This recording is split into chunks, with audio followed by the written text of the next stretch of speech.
Muito bom dia a todos. Hoje é dia 13 de junho de 2026 e nós iniciamos aqui da cidade de Curitiba mais um estudo da Revista Espírita. Este estudo é promovido pela Sociedade Espírita Obreiros do Senhor e demais estudos da Revista Espírita e outros estudos promovidos pela casa podem ser acessados através do nosso site www.obreirosdosenhor.org.br. Em nosso site você encontra o link para as playlists dos estudos que ocorrem de forma online e também links permanentes para esses estudos. Então, se você está assistindo esta revista espírita no YouTube de forma gravada, saiba que você pode participar conosco ao vivo. O estudo da revista espírita vai ao ar todos os sábados, às 11 horas da manhã, no horário de Brasília. Venha estudar conosco, venha nos ajudar a interpretar e propagar essa grandiosa obra que é a Revista Espírita. Nós estamos estudando o ano de 1862 da Revista Espírita. Nós demos no últimos dois encontros um salto. Nós fomos lá para o finalzinho da Revista Espírita e fizemos o estudo de uma nota explicativa referente, demonstrando, né, que Kardec nunca teve incitação ao racismo em qualquer de suas obras. Pelo contrário, ele sempre pregava a fraternidade universal. Então, agora, terminada esses estudos, aquele estudo da nota explicativa, então agora nós vamos passar para o tema proposto, e é muito importante que nós tenhamos sempre em mente aquilo que nós estudamos nos últimos dois estudos, para nós não incorrer no risco de ter estudado e mesmo assim achar, né, de alguma forma, que haveria, né, alguma incitação ao racismo nas obras de Kardec. Então, agora, no estudo de número 32, do ano de 1862, nós vamos tratar da frenologia. Frenologia espiritualista e espírita. O tema vai ser perfectibilidade da raça negra. Ele está lá nas páginas 141 e 142 da revista Espírita. 141 a 152 da revista Espírita. Aí aqui eu trouxe para vocês, só para a gente contextualizar, o que é frenologia, né? Não é uma palavra aí um pouco incomum no nosso dia a dia. Então, frenologia, né, ela é uma pseudociência do século XIX que afirmava ser possível determinar os traços da personalidade, o caráter e as faculdades mentais de uma pessoa por meio da medição e análise das protuberâncias e do formato do crânio. Desenvolvida pelo médico austríaco Franz Joseph Gall, por volta dos anos 1800, a teoria baseava-se na ideia de que o cérebro era dividido em vários órgãos, cada um responsável por uma faculdade mental específica, como a benevolência, a agressividade ou a ganância. Segundo Gall, quanto mais desenvolvida fosse uma faculdade, maior seria a região cerebral correspondente, o que criaria uma saliência visível e apalpável na caixa craniana. Então, essa é a frenologia, certo? Como o tema é frenologia espiritualista e espírita, Kardec vem trazendo essa ciência, né? Isso era uma ideia, né? Uma questão científica lá dos anos 1800. Então, ele pegou esse estudo desse médico, Franz Joseph Gall, e juntou isso ao conhecimento que ele tinha sobre espiritualidade, né, na questão espírita.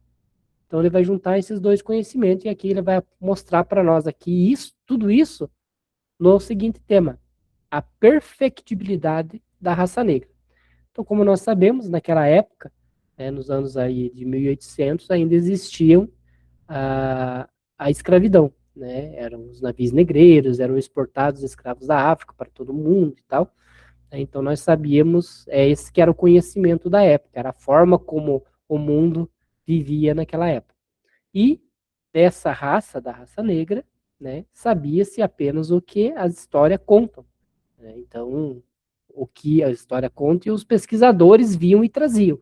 Então, se eles já iam lá e voltavam tendenciosos a contar como era, né, as pessoas da raça negra, então passava-se naquela época a acreditar sobre isso. Hoje, graças a Deus, né, com o advento da internet, a gente consegue ter vários acessos a N materiais e poder fazer a ponderação de cada um deles. Né? Naquela época de Kardec não era tão possível com relação a isso. Por isso, o tema da perfectibilidade da raça negra, como se a raça negra ela necessitasse se tornar perfeita ainda, que ela fosse uma raça totalmente abaixo da nossa. Né? Na verdade, todos nós precisamos nos tornar perfeitos ainda, estamos longe disso, né? Então, aqui não é uma questão pejorativa, mas numa questão de que todos nós ainda precisamos galgar grandes passos na nossa evolução para nos tornarmos perfeitos. Então, com essa introdução, eu deixo a palavra com o Pereira para dar continuidade ao nosso estudo. Bom dia a todos. Importante essas colocações do Lelo no início, né? Para entender que o Kardec está colocando, nós estamos falando de uma revista espírita de 1852, e o Kardec coloca em cima do que era naquela época, né? Como as coisas eram naquela época. Então é importante a gente repetir isso, porque senão as pessoas podem interpretar da maneira errada. Então, naquela época, era isso que o pessoal pensava, e é isso que eles conheciam, né? E aí, pelo contrário, aquele estudo que nós fizemos nos anteriores vai demonstrar que o Espiritismo ia muito além de tudo aquilo, né, que ele mostrou uma realidade totalmente diferente. Então, vamos ver aqui agora sobre o texto da perfectibilidade da raça negra. Segundo algumas pessoas, essa questão é julgada, resolvida negativamente. Se assim é, e se esta raça é voltada por Deus a, a uma eterna inferioridade, segue-se que é inútil nos preocuparmos com ela e que devemos nos limitar a fazer do negro uma espécie de animal doméstico, preparado para a cultura do açúcar e do algodão. Entretanto, a humanidade, tanto quanto o interesse social, requer exame mais cuidadoso. É o que tentaremos fazer. Mas, como uma conclusão desta gravidade, num ou noutro sentido, não pode ser tomada levianamente e deve apoiar-se em raciocínio sério. Pedimos permissão para desenvolver algumas considerações preliminares que nos servirão para mostrar mais uma vez que o Espiritismo é a única chave possível de uma multidão de problemas insolúveis, com auxílio dos dados atuais da ciência. A frenologia, ela já colocou antes ali, né, nos servirá de ponto de partida. Exporemos sumariamente as suas bases fundamentais para melhor compreensão do assunto. Como você sabe, a frenologia apoia-se no princípio de que o cérebro é o órgão do pensamento, como o coração é da circulação, o estômago da digestão e o fígado da secreção da bile. Esse ponto é admitido por todos, pois ninguém há que possa atribuir o pensamento a outra parte do corpo. Cada um sente que pensa pela cabeça, não pelo braço e pela perna. Mas ainda, sente-se instintivamente que a sede do pensamento está pronta. É aí, e não no ocipício, que se eleva a mão para indicar que um pensamento acaba de surgir. Para todo o mundo, o desenvolvimento da parte frontal leva a presumir mais inteligência do que quando ela é baixa e deprimida. Por isso, por outro lado, as experiências anatômicas e fisiológicas demonstraram claramente o papel especial de certas partes do cérebro nas funções vitais e a diferença dos fenômenos produzidos pela lesão de tal ou qual parte. As pesquisas da ciência não podem deixar dúvida a respeito. O senhor Florence, sobretudo, provaram a evidência e provaram a evidência a especialidade das funções do cérebro. Só para a gente fazer um comentário rápido aqui. É interessante, né, que Kardec ele inicia o texto falando, né, ali da raça negra, e que se ela fosse uma raça criada por Deus para ser utilizada como animal, daí não tinha o que fazer. Se Deus criou assim, quem somos nós contra Deus? Né? Mas que ele pensava diferente, por isso ele ia fazer esse estudo. Né? Então todo mundo, naquela época, acreditava nisso. Não, essa é uma raça forte, porque a gente sabe que a constituição física dos negros, eles são muito mais fortes, né, do que a gente, do que nós aqui e tal, tem muito mais resistência, e na época eles entendiam, não, esse aqui foi um ser que foi criado para servir mesmo, né, para servir como se fosse animal. E Kardec ele veio na contramão, dizendo que se fosse assim, se Deus criasse assim, então não tinha o que fazer, mas que era interessante abrir uma discussão sobre isso. E aí ele inclui essa questão da frenologia, que ele está fazendo ainda uma abertura sobre isso, mas é interessante, né? Porque cada órgão é relacionado, né, a algum procedimento do nosso corpo. Então todo mundo sabe que a gente pensa com o cérebro, né?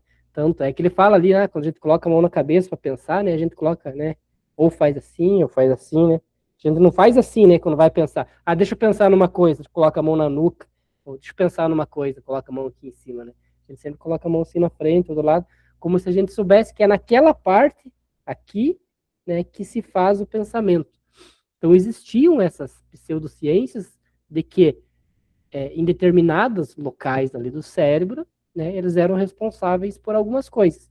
E aí agora ele vem trazendo, vai abrindo a partir daí para chegar no ponto que ele quer chegar sobre a perfectibilidade da raça negra. O interessante de tudo isso, essa colocação, é por isso que a gente volta de novo, isso é o que era conhecimento da ciência daquela época, daquele momento. Estamos falando de 1882. Né? Então, hoje, eu até recentemente estava estudando algumas outras obras, estava estudando Deepak Chopra, que fala da quântica. Então, eles fizeram estudos comprovados, né, que, em termos de busca de onde que era a sede da inteligência, né, que ele coloca aí do cérebro, da região cerebral, da cabeça. E eles demonstram nesses estudos, sinais que hoje conseguem, equipamentos, que cada célula do nosso corpo, cada parte do nosso corpo tem uma inteligência que ultrapassa, que o cérebro é apenas um processador, é como se fosse um computador, mas que esta inteligência interage em todo o corpo físico, olha, em toda a região, e a conclusão que ele tira é que é uma coisa que vem externa. Ele não chega a falar claramente disso, mas é uma coisa externa, que o cérebro apenas processa aqui. Mas quando a gente recebe uma pancada, ou acontece alguma coisa, todo o organismo, quer dizer, não está, é aquilo que nós entendemos, que está em tudo, né? É coisa da alma. Então, uma coisa do pensamento, de uma ideia, ela ultrapassa esse limite, ela não está simplesmente só naquela região cerebral, ela apenas está processando uma coisa que pode vir em qualquer parte do nosso corpo, e não é do corpo, ele se manifesta ali, e o cérebro apenas processa aquilo. É como se fosse no computador o processador, mas o comando não veio dele, não está ali gravado. Tanto é que eles fizeram pesquisa ali que lesões do cérebro, em regiões cerebrais, que era considerado aí que não se reconstituía, que se reconstitui, forma outros caminhos, outras maneiras, outras sinapses ali, dá uns nomes técnicos lá, que comprovam que assim que funciona, que nós estamos com todo nosso se manifesta aí. Então, é como se dizer o CPU, né? O cérebro é o CPU, mas não é ali a sede, né? Por isso que ele fala, não é ali a sede da inteligência, do pensamento, das ideias. Bacana, né? Então, você vê que a ciência vai evoluindo, vai mostrando de uma maneira diferente e vai se aproximando daquele conceito espírita, né? Nosso conceito, né? E parece entender que A inteligência né, ultrapassa isso. Então, vamos ver, continuando agora o texto. Assim, naquela época, né, é admitido como princípio que as diferentes partes do cérebro não exercem as mesmas funções. Além disso, é reconhecido que, originando-se do cérebro, os cordões nervosos, tal como os filamentos de uma raiz, se ramificam em todas as partes do corpo e são afetados de maneiras diferentes, conforme a sua destinação. É assim que o nervo óptico, que alcança o olho, se abre na retina, é afetado pela luz, pelas cores e transmite essas sensações ao cérebro, numa porção especial. Que o nervo auditivo é afetado pelo som, os nervos olfativos pelos odores. Se um desses nervos perder a sensibilidade por uma causa qualquer, não haverá mais a sensação. Fica-se seco, surdo ou privado do odor.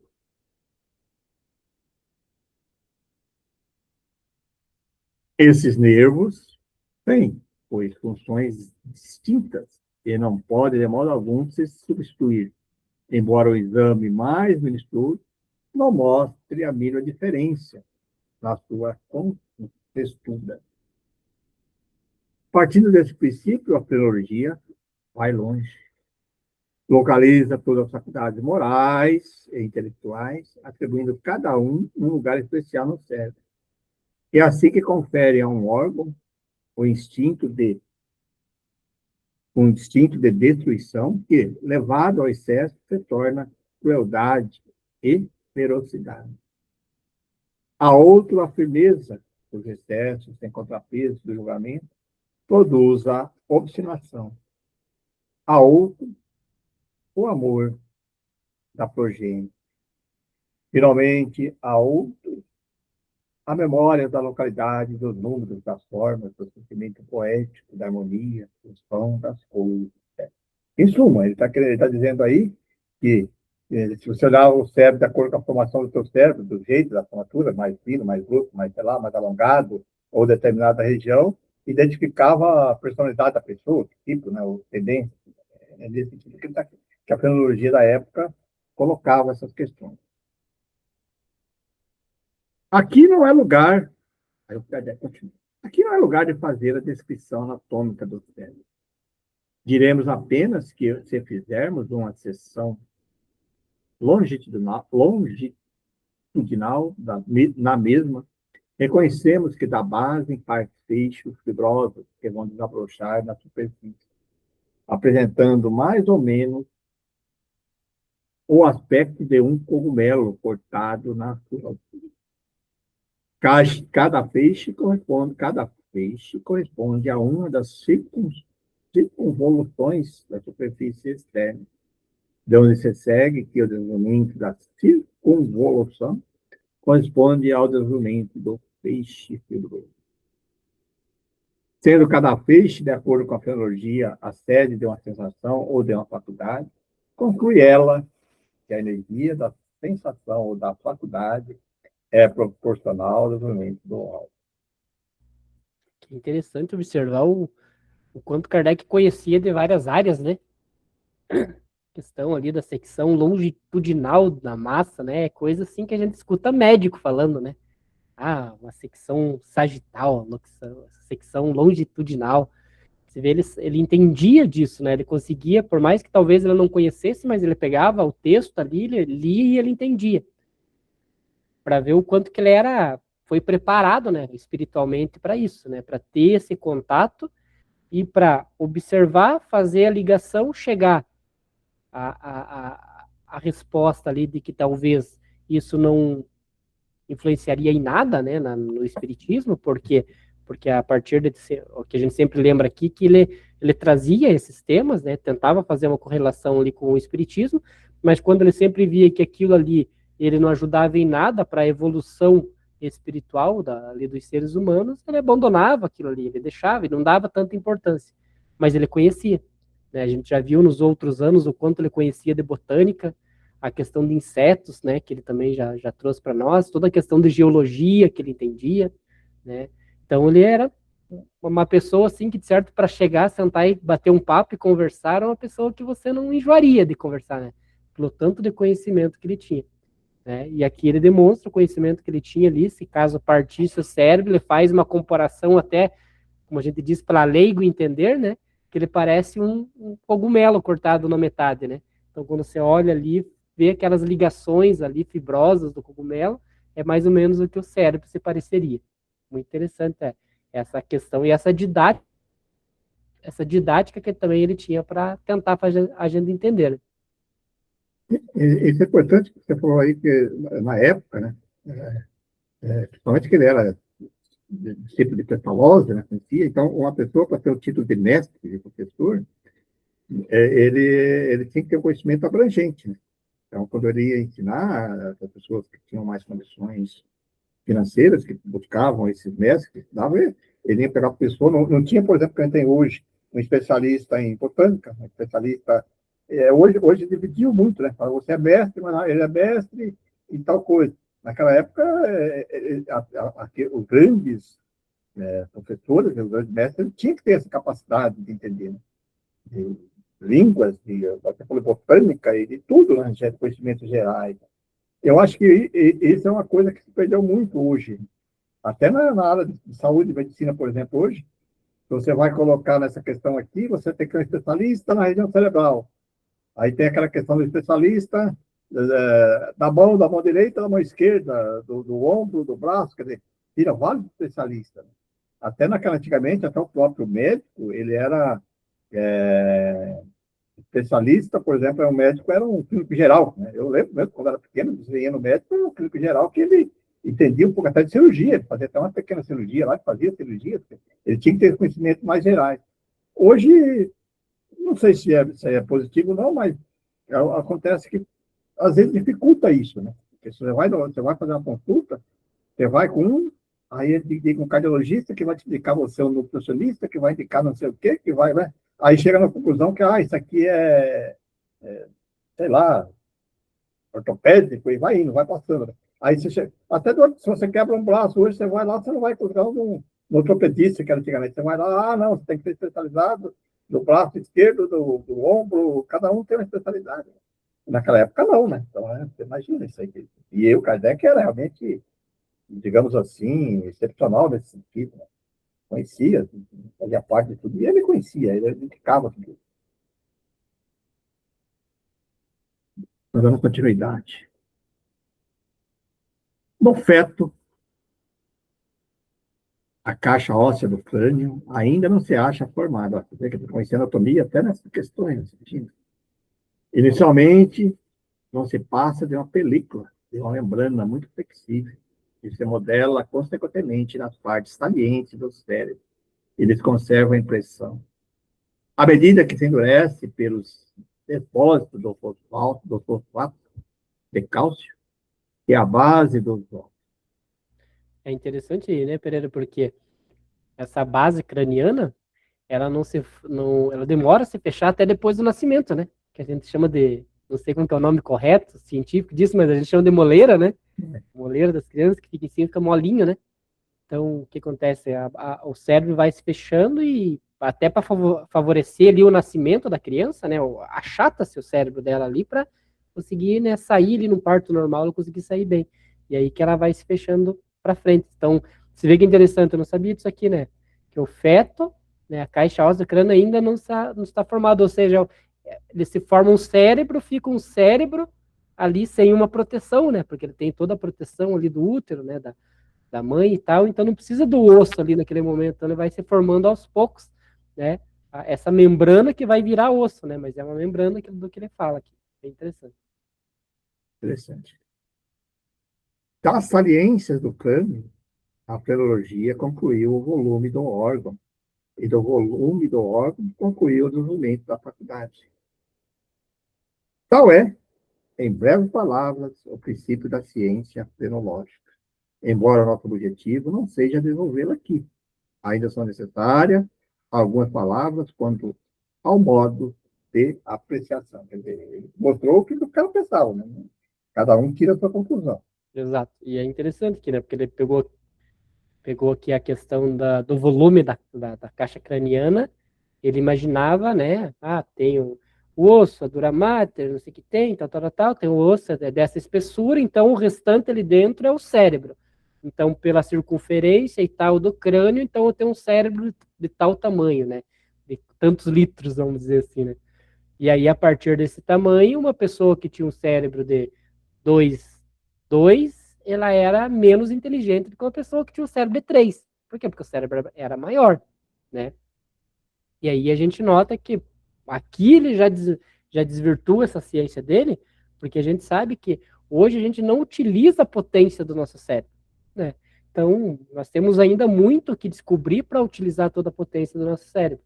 Então, um cérebro pequeno, mas que está se usando 10%, ele pode atingir o ápice, aí vamos imaginar se fosse possível, né? Atingir o ápice dele, se pensar muito mais do que uma pessoa que tinha um cérebro gigantesco, mas também usava só 5%. Né? Então veja que ele tem essas diferenciações. Né? Eu me lembro de uma vez eu estava na sala de aula, e aí o professor comentando sobre Einstein, né? Eu falava que Einstein ele olhava a questão, né, a equação, e ele não precisava desenvolver ela. Ele já sabia o resultado. Né? Então ele pegava o A, ele pulava B, C e já ia no D. Tem até um filme bem legal de um indiano. Depois de lembrar, eu coloco no grupo lá para assistir sobre isso, sobre esse filme. É um indiano bem pobre e ele tinha exatamente isso. Ele olhava o problema e ele desenvolvia a equação. Né? Então, por exemplo, vamos pegar lá aquela equação lá de que a soma dos quadrados dos catetos é igual ao quadrado da hipotenusa. Né? O pessoal sabe, então se eu somar dois lados e tal e levar ao quadrado, então eu sei que se eu juntar a base deles vai dar esse tanto. Né? Ou a própria regra de 3 lá de Pitágoras, né?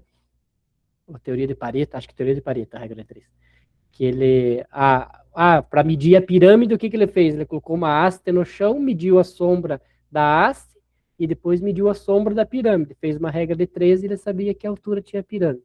Então ele criava essas equações. Só que para criar essa equação você tem que fazer teste, e esse indiano ele não fazia teste. Ele só sabia que estava certo. Daí perguntava para ele, mas como que você consegue fazer isso? Ele, eu não sei, eu só sei que está certo. Eu só sei que eu pego e faço. Né? Então, para ver o quanto que pessoas conseguem, né, desenvolver essas sinapses, né, que são essas ligações neurais do cérebro, a ponto de que ela olha alguma coisa e para ela é gritante, enquanto para nós poxa, tem que olhar, tem que diminuir, tem que inverter e tal, e para algumas pessoas ainda para algumas pessoas é muito fácil isso. Então, isso aqui já denota, né, que o tamanho do cérebro não tinha nada a ver, né, porque senão, imagina, ali os DTs que a gente vê, que tem a cabeçona gigante, né, seriam super inteligentes e tal. E aí talvez seja por isso que eles até colocam isso nos ETs, lá, aquela cabeção grande, para demonstrar o quanto eles são mais inteligentes que a gente, e pelo uso da inteligência fez o cérebro crescer. Eu vejo que tem algumas questões da própria ciência dessa época que já vai caindo por terra, né? Isso é fácil de compreender, trazendo para a nossa realidade. Por exemplo, a pessoa vai numa loja de informática, compra lá um notebook, um computador do mais moderno que tem uma CPU modelíssima, tem capacidade de processamento, tanto, tanto. Aí pega e utiliza esse computador somente para fazer cálculo de matemática básica, né? 2 mais 2 mais 3. Quer dizer, é o computador que deu a capacidade ou quem está utilizando ele, né? A maneira de utilizar ele que vai indicar, não pelo cérebro. Você pode ter um cérebro enorme, mas, como você disse, se você não está usando, você está, né? Você está usando somente para fazer o princípio básico de se manter aqui, não vai adiantar nada. Ele pode ter a potencialidade de acontecer isso, mas é preciso desenvolver isso. Então, não é porque a quantidade, não é o computador que você tem que vai te indicar a capacidade que você tem de desenvolver a inteligência, de fazer equações mais sofisticadas. E sim a utilização disso, aprender a utilizar isso. Acho que é no outro slide, né? Ó, agora ele vai entrando aqui, né?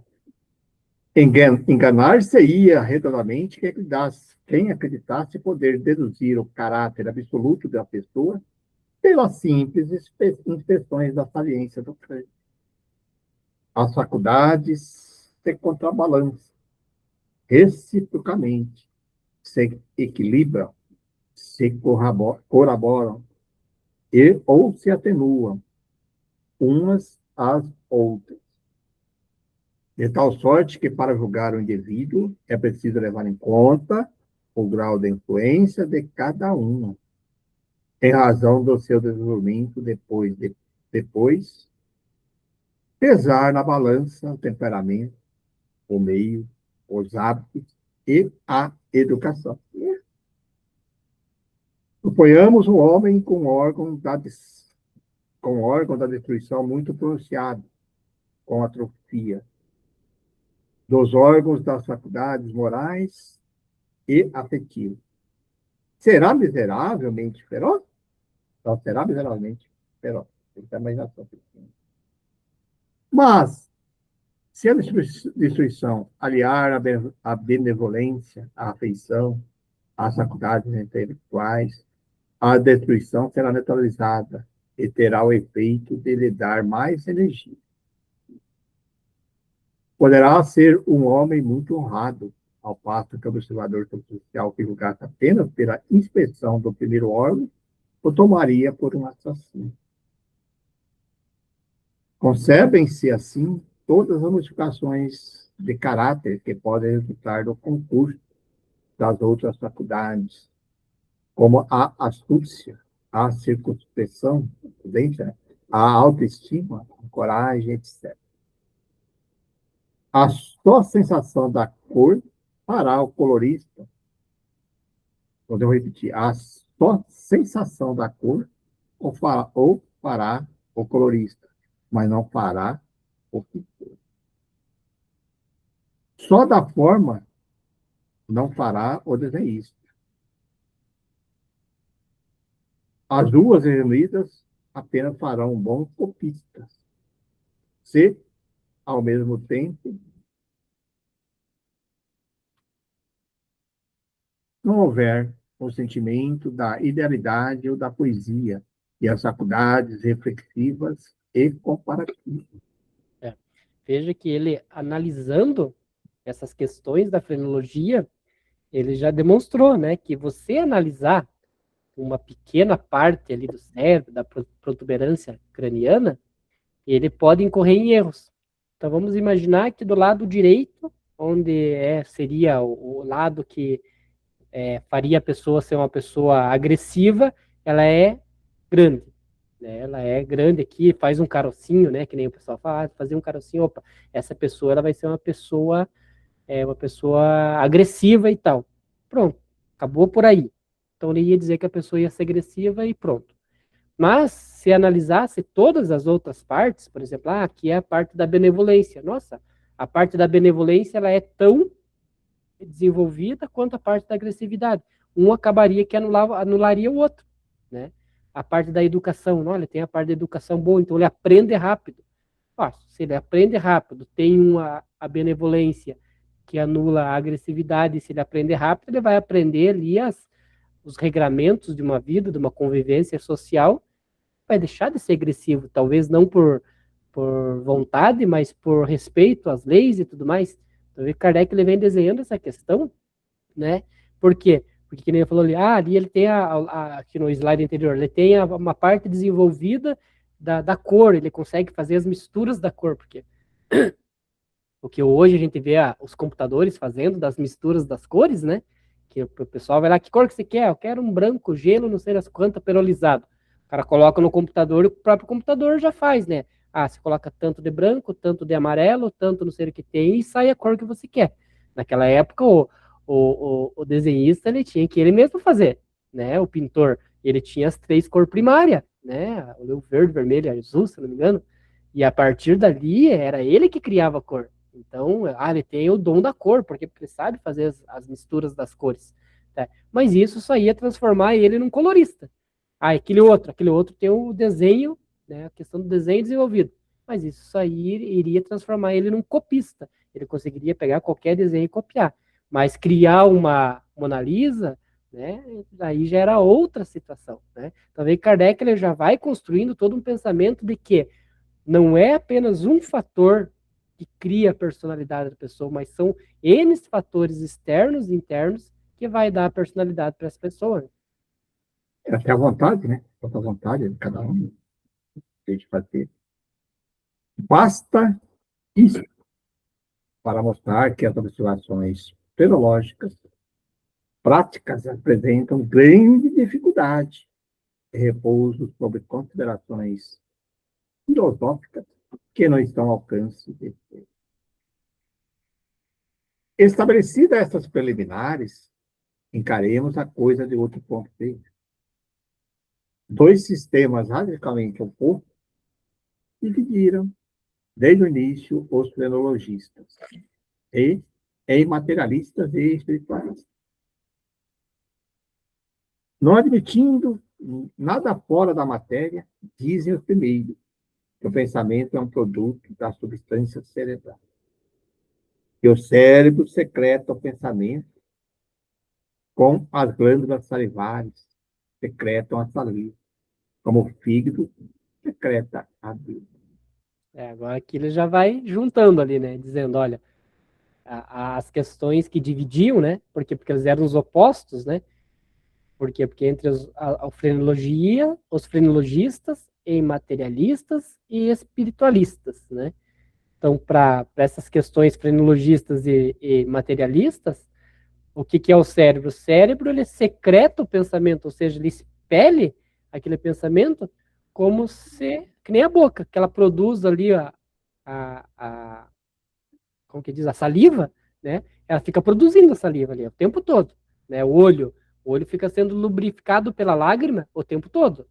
Então, para eles era assim, o cérebro, ele fica expelindo o pensamento o tempo todo, né? E isso é uma questão totalmente materialista, porque a gente sabe que o pensamento, ele vem do espírito, das vivências, das relações que o espírito tem, né? E que o cérebro é apenas um decodificador disso tudo. Então, aqui ele começa a montar agora esse cenário para dividir frenologistas, materialistas e espiritualistas.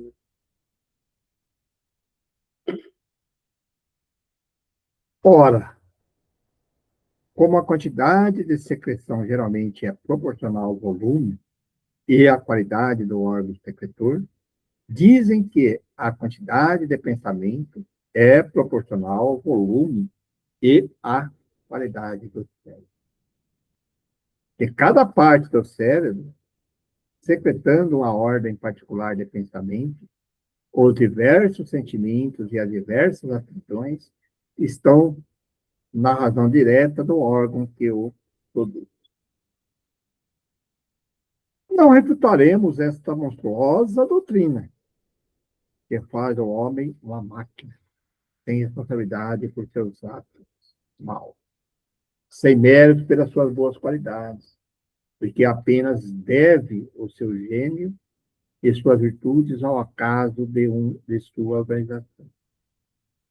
Com semelhante sistema, toda punição é injusta e todos os crimes são justificados. Ele falou, eu nasci assim, então se eu fiz isso aqui é porque eu tenho certo assim. Ah, porque... Né? Aí, se chegasse nessa conclusão aí, se a pessoa nascia assim, já vamos matar essa pessoa logo aqui, né?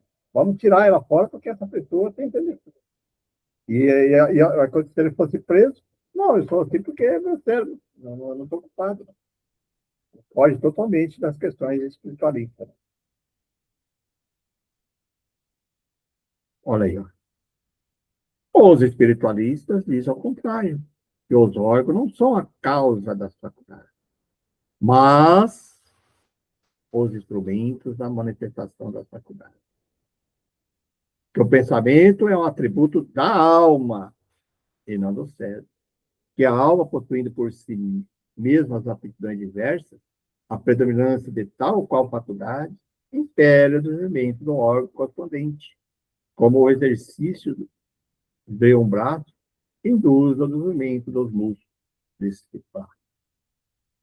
Daí se segue que o desenvolvimento de um órgão é o efeito e não a causa.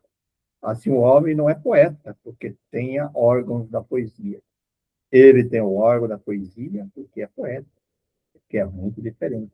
Isso vai cair naquilo que eu estava comentando, né? Sobre o de todo, né? Não é... O cérebro é apenas um processador ali, no corpo físico. Ele não é o que...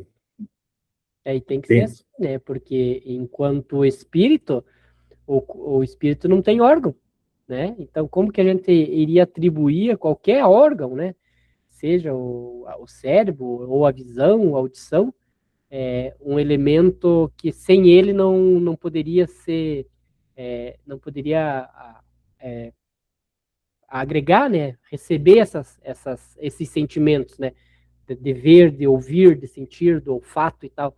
O espírito não tem esses órgãos, então como que ele iria sentir, como que ele iria ver, como que ele iria escutar? Então ele escuta pelo todo, né? O espírito ele escuta pelo todo. E no corpo humano, que é uma máquina maravilhosa, mas que é rudimentar ao nossa evolução, né? Ao que nós estamos, ao nível de evolução que nós estamos, nós precisamos desses órgãos para fazer essa decodificação, né? Porque é engraçado, que nem o pessoal fala, como que o YouTube, ele entende ali, por exemplo, que a música que você colocou é uma música de outra pessoa, né? No Google lá, quando você quer achar uma música, né? Tem o Google ali, você aperta no botãozinho do microfone, você pode não saber a música, mas você cantarola ela, seja assobiando, seja fazendo nananana, ele acha a música. Por quê? Porque tudo são ondas, né? Tudo são ondas, a questão sonora são ondas. E aí o nosso ouvido ele tem que pegar essas ondas, jogá-la para dentro do cérebro, o cérebro vai decodificar e aquilo vai fazer sentido para a gente. O espírito ele não precisa disso aqui, né? De um ouvido para escutar, de um cérebro para decodificar. Ele vai entender isso aqui da forma original, como é o som, né? Então, não tem como a gente conceber, né, que o cérebro, da forma como ele está, é o que a pessoa é. Por isso que Kardec ele inverte ali no finalzinho. O cérebro não define o que é a pessoa, mas a pessoa define o que é o cérebro, né? Então, se ele tem uma área mais desenvolvida na parte criativa do cérebro, hoje a gente vê com essas ressonâncias, né? Que a pessoa, olha, a parte criativa está bem ativa, né? Por quê? É porque o cérebro da pessoa transformou ela numa pessoa criativa, ou porque ela era uma pessoa criativa e aí ela ativa aquela área do cérebro, né? Então, Kardec já vem trazendo que essas questões espiritualistas, elas explicam muito mais do que só na questão materialista. Então, ela está colocando assim, é fácil para nós, né? Que acreditamos na pluralidade da existência. Agora, se você falar para uma pessoa que não acredita nisso, então como é que você vai explicar para ela que a sede da inteligência não tá no corpo físico aqui, está fora? Não tem como ela não vai entender. É isso que ele está querendo colocar. Porque nós, sim, porque é claro, e é isso que hoje ainda os materialistas procuram descobrir a sede da inteligência analisando o cérebro, pega o cérebro lá, disseca ele, faz um monte de coisa, querendo buscar ali. Mas a inteligência não está ali, ele apenas que ele coloca ali o processador, o decodificador, o nome que nós queremos colocar. Né? Então, para a gente é assim, mas se você tirar a probabilidade da existência e não acreditar que ele coloca ali que aquilo veio, porque existe uma predisposição que já vem vindo, né, que é do próprio espírito, que permite que ela chegue no corpo físico. Tudo bem, mas se você não acreditar nisso, é difícil, né? Aí você vai querer buscar que tudo está ali, né? Ele quer olhar tudo que está ali, no que ele serve. Se nasceu aqui, morreu, acabou. Então, você tem que buscar a resposta que não é, né? E tem coisas que ele não consegue explicar, não tem como, né? Por isso que o Kardec vai desmontando toda essa ideia nesse sentido. Né? Vai muito mais lógico, tem muito mais um raciocínio mais lógico sobre essa questão. E pegando só na questão boa das situações, a gente vê que essas pessoas que não acreditam na pluralidade das existências, elas decretam que Deus é injusto sem perceber, né? Porque que elas veem, né? Por exemplo, uma criança que é bem, né, 4, 5 anos que já toca piano. O que eles falam? Isso é dom de Deus. Eu falei, poxa, mas aí deu esse dom para a criança e não deu para mim, né? Porque, lógico, aqui está sendo egoísta da minha parte, mas por que ela, então, né? Questionamento simples e puro. Por que ela? Porque Deus quis, mas então Deus está sendo injusto, né? Quando você pega ali uma questão assim, se Deus ele pode dar, né, questões boas para uma pessoa, ele pode deixar de dar questões boas para outras pessoas, e essas pessoas, naquela sua imperfeição, né, ficarem totalmente desanimadas, né, com tantas outras pessoas com aptidões e ela não, e se transformar num espírito, né, que vai fazer coisas ruins. Então veja, né, que eu escuto muito isso, né, então eu tenho bastante parentes de outras religiões, que eles falam justamente isso. Ah, ele tem o dom da palavra, ele tem o dom da música, mas por que que ele tem o dom da música? Não, ele não tem o dom da música. Ele adquiriu esse dom nas suas pluralidades de existências. Não foi Deus que deu. Né? Deus ele dá oportunidade para todos nós. E nós vamos aprendendo com ela no nosso caminho. Agora, eu acreditar que foi Deus que deu aquele dom para a pessoa sem ela fazer nada, mesmo que é uma coisa boa, né? A pessoa tá ali tocando na igreja, fazendo coisas boas, tal, mas mesmo ela fazendo isso, se eu achar que Deus deu aquilo lá para ela, de mão beijada, eu tô acreditando num Deus injusto, né? E aí vem algumas respostas para isso aí. Eu também tenho, né, do ensino, da na família, sobre essa questão aí, na linha evangélica e mesmo na igreja católica. Aí tem uma resposta que ele dá, mas isso faz parte do pecado capital, do pecado original, que não sei o quê. A minha resposta é assim, mas por que aquela pessoa? Né? Por que ela? Ela, que os outros não têm que pagar só ela. Por que o pecado original vai ser daquela? Né? Ou vai ser premiar isso? Não tem explicação. Né? E aí depois ainda dizem, alguns vêm colocar, que naquela época, quando foi colocado no estudo que eu estava estudando, sobre aquela resposta que eles diram que a FEB desce, né, da editora desce, sobre a questão racista. Pelo contrário, nós estamos buscando, e ali naquele texto explica bem claramente isso, nós somos os únicos que desmonta qualquer questão racista, porque daí se uma pessoa dizer para mim que é pecado capital porque essa pessoa nasceu negra ou nasceu na escravidão, não, por que ela, né? Por que aquela lá? Porque, entendeu? Aí você está sendo racista, porque você está dizendo que Deus, então, premiou, ou castigou, né? Não, É, não tem explicação isso. e veja que daí naquela época, né, era até compreensível que algumas pessoas encarassem que o negro ele era um ser criado para aquilo ali, né, para a escravidão. Porque se a pessoa acredita que Deus daria dons para algumas pessoas, para serem pintores e tudo mais, ela poderia acreditar que Deus também criaria um ser, né, que seria para servir só como serviçal, né? E aí, na cabeça dessa pessoa, né, sem todo esse conhecimento que, graças a Deus, nós temos hoje, para ela estava certo. Não, eu não estou fazendo nada errado. Por quê? Porque Deus criou ele para ser dessa forma, para ser um serviçal.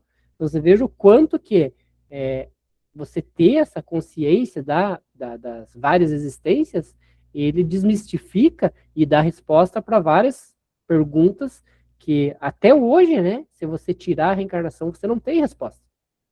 E por que não exigiram, por exemplo, da própria igreja? Porque naquela época a própria igreja, o catolicismo mesmo, eles aceitavam a escravidão e diziam que até não tinham acesso às liturgias, coisas assim, porque não consideravam que não tinha até alma, discutia tudo isso.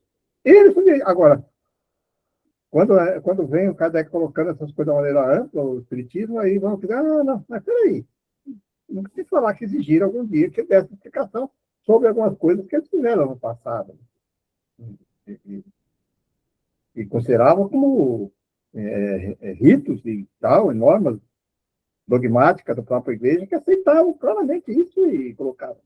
Então, são coisas assim que fogem um pouquinho às explicações lógicas e racionais da sociedade. Né? Aí o Kardec continua. Mas aqui se apresenta uma outra dificuldade, ante a qual, forçosamente, tropeçam os teologistas. Se for espiritualista, dirá que o poeta tem o órgão da poesia, porque é poeta. Mas não nos diz porque ele é poeta. Porque o é em vez de ser irmão, embora educado nas mesmas condições. É assim em relação a todas as outras aptidões. Só o espiritismo, o efeito, se a alma fosse criada ao mesmo tempo que o corpo, a do sábio do instituto seria tão nova quanto a do seu pai.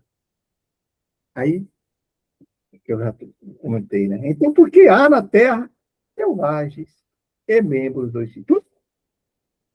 direis que depende do meio em que vive. Veja, Kardec, né? Kardec é fantástico, né? E ele puxava Veio briga, nosso né? raciocínio, né? E ele puxava briga, né? Porque, imagine, com certeza, o nível que ele tinha de conhecimento enquanto Hipólito de Leon, né? Que ele era um grande escritor, né? Um grande professor. Com certeza, o pessoal que acompanhava ele como professor também viu umas coisas que ele estava escrevendo como Kardec, né? E aí ele dava essas cutucadas reais mesmo, né? Dizendo, poxa, mas se você aí que é da Academia de Letras, né? Que nós aqui, o instituto dele deve ser parecido com a nossa Academia de Letras, né? Não, mas se você que é da Academia de Letras acredita que a alma é criada no mesmo instante do corpo, como pode nós termos selvagens ainda, né? Sem contato com a civilização e ter vocês que estão no instituto? Ele dava umas cutucadas valendo também, para a pessoa pensar.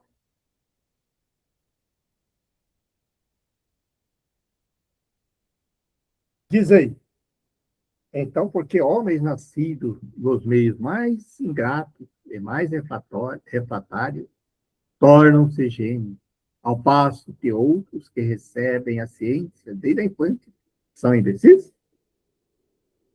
Essa questão da pergunta eu acho fantástica, né? Da filosofia, essas questões. Responde você com pergunta, né?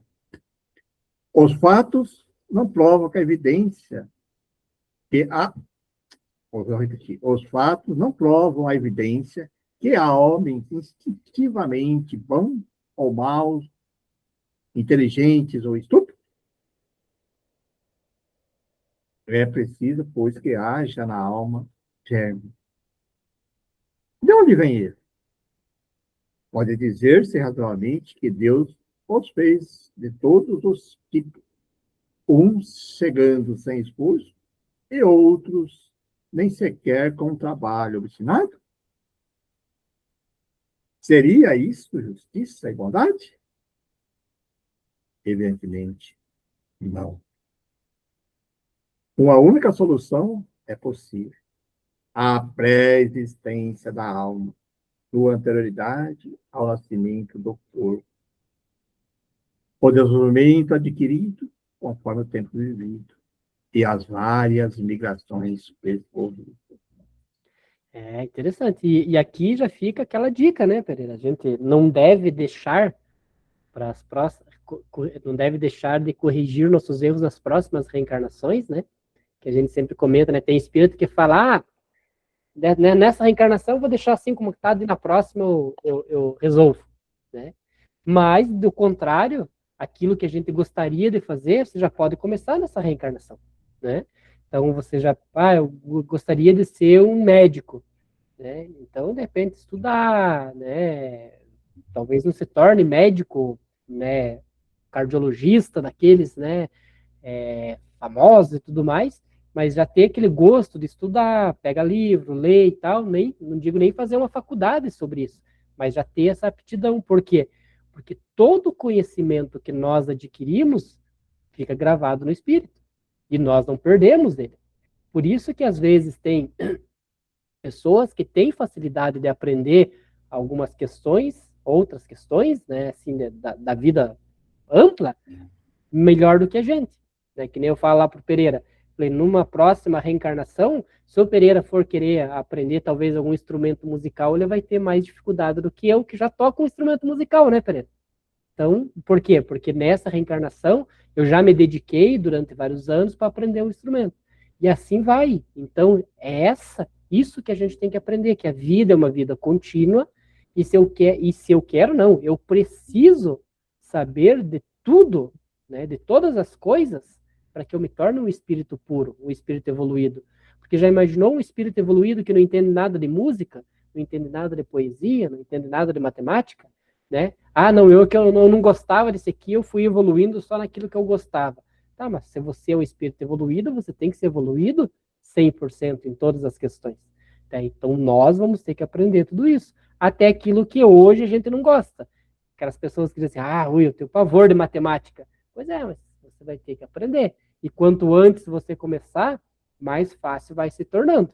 Né? Então, por isso que o Pereira falou assim, naquela época, né, os mestres, os professores, eles tinham esse conhecimento amplo, eles não eram mestres só numa área, eles tinham um vasto conhecimento. Imagina o quanto isso não ajudava nessa questão intelectual para as próximas reencarnações. Porque vocês já tinham, como ele falou aqui, acho que era no slide anterior, vocês já tinham essa essência da alma, né? Aquela centelha já estava na alma, então na próxima reencarnação era só da continuidade. Por quê? Porque aquele gosto você já tinha pegado. Então veja como é complexo e é bonito essas questões das várias existências. Né? Você sabe que esse tempo atrás até foi questionado com algumas pessoas, que hoje é comum, né? Não é em grande quantidade, mas existem pessoas com certa idade que se aposentam, 60, 70 anos, e entram na faculdade. Aí a pessoa perguntou assim, Pereira, por que esse velho vai querer fazer faculdade agora, né? Psicologia. Ó, a resposta está aqui, né? Não é porque ele tem 70, é porque a pessoa fala assim, pô, como é que ele vai aproveitar isso? Como é que ele vai trabalhar? Vamos dizer que ele envolva com 60, 70, 70 anos aí, fazer uma faculdade de medicina. Pô, aqui vai formar uma faculdade que demora 10 anos, né? Vamos ter que se conseguir formar. Como é que ele vai exercer, né? A pessoa pode dizer isso, né? Mas você colocou, é bem isso mesmo. Não nessa vida, né? Mas ele vai levar já um requerimento para outra. Você falou de música. Eu ainda não tenho conhecimento de música, mas eu não penso em fazer isso, claro. Mas se um dia eu quiser falar, pô, eu vou estudar música, né? Eu posso entrar, por que não? Se aposentar, pô, agora eu vou me dedicar e não tenho conhecimento nenhum, mas vou forçar o máximo possível para aprender isso. Ou assim como outra ciência qualquer, né? Línguas, por exemplo, eu tenho uma dificuldade muito grande com adquirir conhecimento de línguas estrangeiras, né? Então, de repente, quando chega a uma certa idade, fala, agora eu vou aprender. Aí fala, mas agora você vai aprender? Para quê, né? A pessoa pode fazer essa resposta a isso, né? Que já está, vou dizer assim, chegando já mais parte da parte final. Mas se você pensar nessa vida, não, mas na outra você vai levar essa bagagem. Né? Vai ter o teu espírito, vai levar. Bacana, né? Nós temos que ter esse raciocínio. Isso é um incentivo, né? Porque já imaginou você aprender tudo isso, de chegar na outra reencarnação ter que aprender tudo de novo? Aí não comprovaria, né? Essa questão daí você teria que acreditar que existem pessoas preferidas, né? Porque a outra pessoa já nasceu sabendo. Então vejam o quanto ele explica de uma forma tão racional isso que não tem como duvidar, né? Poxa, ele explica de uma forma tão racional que você vai evoluindo, evoluindo, evoluindo aquele conhecimento, e é óbvio que numa determinada reencarnação você vai nascer um astrofísico como era lá o Stephen Hawking lá, né? Aquele pensamento, assim, que ninguém conseguia acompanhar. Por quê? Porque evoluiu tanto naquilo lá, que numa reencarnação, aquilo lá era estrondoso para a maioria das pessoas que estavam reencarnadas junto com ele. Né?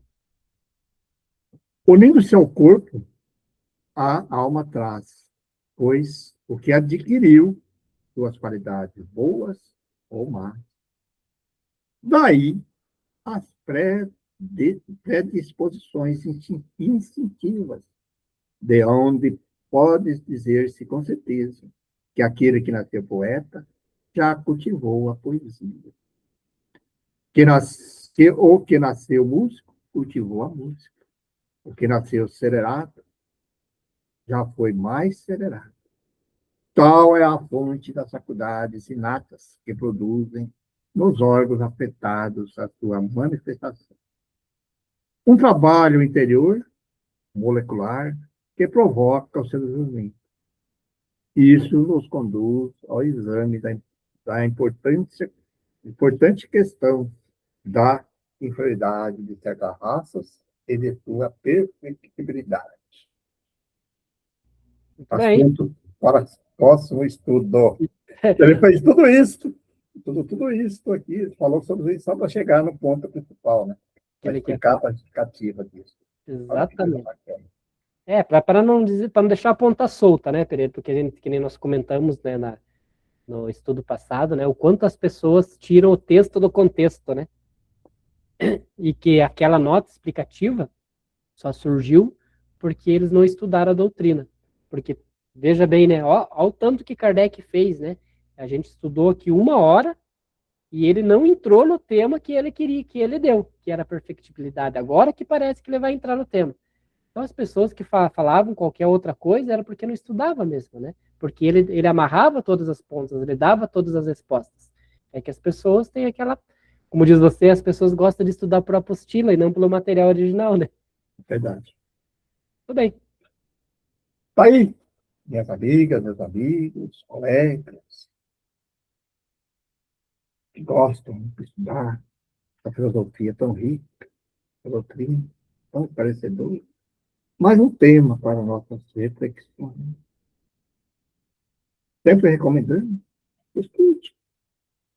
Quem pode ser que está estudando, estudando pela primeira vez esse tema, volte, estude o estudo anterior e fala da nota explicativa, onde fala tudo como foi desenvolvido, como foi colocada a doutrina espírita. Mas assim, nesse momento finais do nosso estudo, vamos dedicar um pouco para a nossa gratidão a Deus. Obrigado. Que nesses instantes,